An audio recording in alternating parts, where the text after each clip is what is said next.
नमस्कार मित्रांनो, नर्सिंग एक ईश्वर सेवा मी आरोग्यदूत या चॅनलमध्ये मी अक्षय तुम्हा सर्वांचं मनापासून स्वागत करते. मित्रांनो, तुम्ही जर माझ्या आता चॅनलवर नवीन आले असाल तर चॅनलला सबस्क्राईब करा, व्हिडिओला लाईक करा आणि शेअर करायला नक्कीच विसरू नका. तर आजच्या व्हिडिओमध्ये आपण बघणार आहोत community health nursing GNM first year, डासाचे जीवनचक्र, त्याच्या अवस्था आणि त्याचे नियंत्रण. तर 5-5 मार्काचा हा प्रश्न आहे. डासांचे जीवनचक्र 3 मार्काला विचारलं आणि डासांवर नियंत्रण कसं करायचं तोही आपण पुढे बघणार आहोत. तर चला तर मग व्हिडिओला सुरुवात करूया. तर चॅनलवर नवीन आले असाल तर चॅनलला नक्की सबस्क्राईब करायला विसरायचं नाही आहे. तर डासांचे जीवन हे ऑलरेडी पहिला प्रश्न विचारला गेलेला आहे, तोच मी घेतलेला आहे. तर डासांच्या जीवनचक्रात 4 अवस्था असतात. तर पहिली अवस्था म्हणजे अवस्था आणि कालावधी. तर त्याच्यामध्ये अंडी आहे, अळी आहे, कोश आहे. अंडीचा कालावधी 1 ते 2 दिवस, अळी म्हणजे लावा जो म्हणतात तो 5 ते 7 दिवस आणि कोश 1 ते 2 दिवस आणि मग आहे प्रौढ कीटक अडल्ट जे आहे ते सुमारे 2 आठवडे. तर आता आपण ह्याचं थोडं एक्सप्लेनेशन बघूया. तर अंडी पाण्यात म्हणजे अंडी जी आहेत पाण्यात डास एकावेळी 100 ते 150 अंडी घालतात किंवा टाकतात. ॲनाफिलिस प्रकारचे डास अंडी एकटी तर हे क्युलेक्स प्रकारचे डास समूहात अंडी टाकतात. 1 ते 2 दिवसात या अंड्यातून अळ्या बाहेर येतात. ठीक आहे. त्याच्यानंतर अळी पाण्यातच राहते. अळीचे लांबलचक शरीर, डोके, छातीपोट या भागात विभागलेले असते. शैवाल व पाण्यातील जीवाणू इत्यादींचा उदरनिर्वाहासाठी वापर करून अळीची वाढ होते. ॲनाफिलिसच्या अळ्या ज्या आहेत त्या पाण्याच्या पातळीशी समांतर अशा पाण्यात राहतात. तर क्युलेक्सच्या अळ्या पाण्याच्या पातळीशी कोन करून डोके खाली असलेल्या अवस्थेत पाण्यात राहतात. कोश काय करतात तर डासांच्या जीवनचक्रात कोश ही विश्रांतीची अवस्था आहे. या अवस्थेत प्रौढ डासापर्यंत शारीरिक विकास झपाट्याने घडतो. या अवस्थेत डासाला अन्नाची गरज नसते. ही अवस्था 1 ते 2 दिवस टिकते. ठीक आहे. त्याच्यानंतर प्रौढ विकास झालेला जो डास आहे, वाढ पूर्ण झाल्यावर कोश फोडून बाहेर येतो आणि सर्वसाधारणपणे हा डास आहे तो 2 आठवडे जगतो. ठीक आहे. ह्या अवस्था झाल्या डासांच्या. आता डासांचं नियंत्रण कसं करायचं, त्याच्याविरुद्ध काय उपाय करायचा. तर डासांचे नियंत्रण करण्याचे खालीलप्रमाणे मार्ग आहेत. तर पहिला आहे अळीविरोधी उपाय करायचे, प्रौढ डासाविरुद्ध उपाय आणि वैयक्तिक संरक्षणाचे उपाय. तर डासांचे नियंत्रण करताना पहिला अळीविरोधी उपाय काय करायचा आहे तर डास निर्माण होणाऱ्या जागा नष्ट करायच्या. ठीक आहे. अळीविरोधी उपाय करताना डास ज्या आहेत त्या निर्माण होणाऱ्या जागा आहेत त्या पहिल्या काय करायच्या, नष्ट करायच्या. त्याच्यामध्ये डासांची पैदास पाण्यात होत असल्याने अशा जागातील डबकी, गटारे म्हणजे असतात. पाण्यात निचरा केल्याने डासांची पैदास होत नाही. पाण्याचा निचरा करून नंतर मातीने या जागा करायच्या, बुजवून करायच्या आहेत. हा उपाय सोर्स रिड्युक्शन किंवा सोर्स नष्ट करणे असे म्हणतात. सोर्स रिडक्शन किंवा सोर्स नष्ट करायचं आहे. म्हणजे ज्या गटार आहे, डबकी आहेत, ठीक आहे, तर ते हे करायचं, नष्ट करायचं आहे पाणी ते. त्याच्यानंतर तेल पसरवण्यामध्ये काय होतं तर पाण्यात तेल टाकल्यास पृष्ठभागावर त्याचा पातळ थर पसरतो. ठीक आहे. तेलामुळे पाण्याचा भूपृष्ठभाग देखील कमी होतो. डासांची पैदास असणाऱ्या जागी तेल पसरवल्यामुळे काय होतं, डासांच्या अळ्या व कोश असतात ते मरतात. कारण एकतर तेलाच्या थरामुळे त्यांना श्वसनासाठी प्राणवायू म्हणजे ऑक्सिजन मिळत नाही.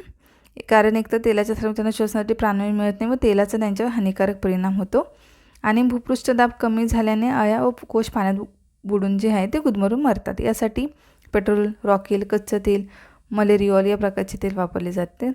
पाण्याच्या 1 एकर पृष्ठभागावर फवारणी करण्यासाठी 45 ते 60 लिटर तेल लागतं. आठवड्यातून एकदा असं केलं, ठीक आहे, तर काय होतं, डासांचे पाण्यातील जीवनचक्र सुमारे 7 दिवसांचे असते. या पद्धतीचे दुष्परिणाम म्हणजे पाणी पिण्यासंयोगी बनते आणि मासे मारतात. ठीक आहे. पाण्याचं जर ह्याचा एक हे बघितला डासांना मारण्याचा, पण जर डास आहेत ते मग पाणी आहे ते पिण्यास अयोग्य बनतं आणि मासे मरतात. जर डबका असेल किंवा ह्याच्यात जर मासे असेल तर ते मारतात. त्याच्यानंतर पॅरिस ग्रीन हा तिसरा उपाय. तर पॅरिस ग्रीन अर्थात कॉपर ॲसिटो आर्सेनाइड हा हिरव्या रंगाचा स्फटिकी पदार्थ. यात काय होतं, आर्सेनस ऑक्साईड नावाचं विष असतं. पॅरिस ग्रीनमुळे फक्त ॲनाफिलिस डासाच्या अळ्या मरतात. फवारणी करताना 2% जी भुकटी या स्वरूपात ते फवारतात. 2 किलो पॅरिस ग्रीनमध्ये 98 किलो रस्त्यावरची बारीक माती किंवा साबणाची दगडाची भुकटी मिसळतात. हाताने व यांत्रिक पद्धतीने पाण्याचा एक पृष्ठभागावर 1.5 किलो या प्रमाणात पॅरिस ग्रीनची फवारणी करावी किंवा करता येते. ठीक आहे. त्याच्यानंतर कृत्रिम पद्धतीने बनवलेली कीटकनाशके. कृत्रिम पद्धत जी आहे त्याच्याने बनवलेली कीटकनाशके, यात काय होतं, DDT, BHC, ॲबेट, मॅलेथिऑन इत्यादींचा समावेश होतो. डासांच्या अळ्यांमध्ये या रासायनिक पदार्थाविरुद्ध प्रतिबंधक शक्ती लवकर निर्माण होत असल्याने अळी नियंत्रणासाठी त्याचा वापर टाळला जातो. ठीक आहे. नंतर आहे जैविक नियंत्रण. जैविक नियंत्रणामध्ये काय होतं, गाबुसिया, बार्बाडोस प्रकारचे मासे डासांच्या अळ्यावर जगू शकतात. अशा माशांचा वापर नियंत्रणासाठी केला जातो की गप्पी मासे. त्याच्यानंतर प्रौढ डासाविरुद्ध आता आपण बघूया प्रौढ डासाविरुद्ध उपाय काय करायचे. तर समाज आरोग्य कार्यकर्त्याला प्रौढ डासाच्या नियंत्रणाला प्रश्न जेरीस आणत असतो. रोग पसरवणारे डास कमी असले तरी बाकीच्यांमुळे उपद्रव होतो. खालील उपायांचा या डासासाठी वापर करतात. त्याच्यामध्ये काय होतं, तर फवारल्यानंतर बराच काळ परिणाम राहणारी कीटकनाशकांचा वापर आपल्याला ह्याच्यामध्ये करायचा आहे. त्याच्यामध्ये काय येतं, DDT, BHC, लिंडेन, मॅथिलिऑन, OMS-30 इत्यादी कीटकनाशके आजकाल वापरली जातात. डासांच्या विसावा घेण्याच्या छत, भिंती, गोठा जो असतो आपल्या गायींचा, या ठिकाणी कीटकनाशके जी आहेत ती फवारणी केली जाते. त्याच्यामुळे काय, जे प्रौढ डास असतात माहिती आहे, अळीतनं बाहेर आला ती प्रौढ डास तयार होतो.